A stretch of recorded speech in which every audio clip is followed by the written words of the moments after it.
کے رمضان میں حضرت سہارنپوری رحمۃ اللہ علیہ کا رمضان، مغرب کے بعد کے کیا معمولات ہوتے تھے؟ اسی طریقے سے مغرب کے بعد نوافل میں سوا پارہ حضرت اقدس تلاوت فرمایا کرتے تھے۔ البتہ سن 45 کے رمضان المبارک میں مغرب کے بعد اس پارے کو نوافل میں اس سیاہ کار نے سنا۔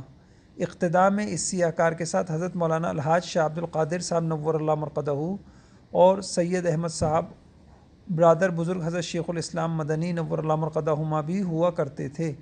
حضرت رائے پوری نور اللہ مرقدہ کی طبیعت اس رمضان المبارک میں بھی ناساز رہی، جس کی وجہ سے حضرت رائے پوری بیٹھ کر پڑھا کرتے تھے، مگر حضرت قدس سرہ اپنی ضعف اور بڑھاپے کے باوجود کھڑے ہو کر سنایا کرتے تھے۔ حضرت قدس سرہ حضرات میرٹھ حضرت فصیح الدین حاجی وجیہ الدین شیخ رشید احمد صاحب مرحومین کے خصوصی تعلق کی